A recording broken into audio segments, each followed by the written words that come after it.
Maligayang pagbabalik mga kasolida.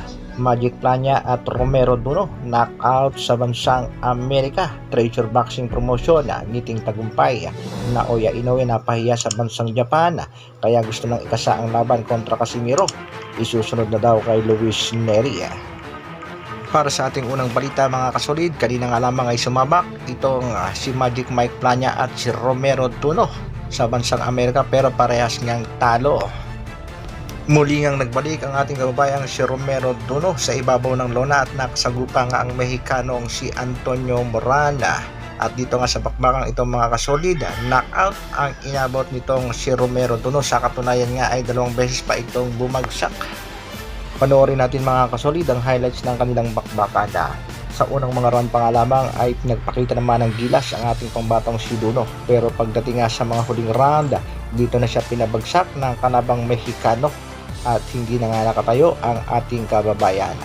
Sa main event naman mga kasolid ay ang laban ng ating pangbatong si Magic Mike Plania kontra nga dito kay Angelo Leo na may kartadang 22 wins, 10 knockouts, merong isang talo.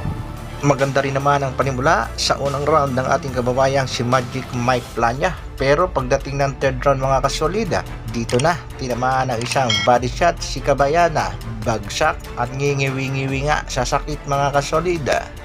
Marami nga nakapansin mga kasolid na itong si Plania ay focus lamang sa kanyang upper defense at open na open nga ang kanyang bodega. Better luck next time mga kabayana, bawi lang. Ano naman kaya ang magiging reaksyon nitong si SP sa naging performance ng ating dalawang kababayan sa kanilang pakikipagbakbakan? Sa kabilang balita naman mga kasolid, tila nabuhayan nga ng loob itong treasure boxing promotion at tila nakahanap nga ng butas upang makasang bakbakan sa pagitan ni Inoue at Casimiro.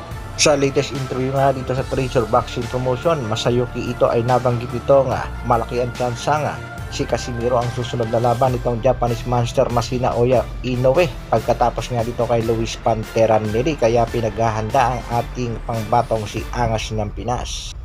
Bali-balita nga mga kasolid na napahiya nga daw itong Japanese monster sa kanyang mga kababayan dahil napapabalita nga takot at umiiwas dito sa Angas ng Pinas na si Janrel Casimiro.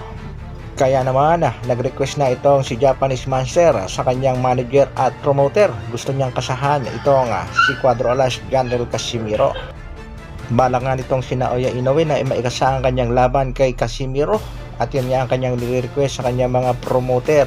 Pagkatapos nga daw ng laban niya dito kay Luis Pantera Neri, target nga ng mga Hapon ang sunod na laban nitong si Naoya Inoue ay sa buwan ng Setyembre. At dahil nga dyan mga kasolid ay pumayag na rin ito si Mr. Honda, pero nagbigay nga ito ng kondisyon sa kampo nitong si Casimiro, lalong-lalo na sa treasure boxing promotion. Kinakailangan daw magpakita ng isang magandang performance itong si Angas ng Pinas at mapabilib ang mga Japanese boxing fans bago nila ikasa ang bakbakan dito sa kanilang superstar na si Naoya Inoue.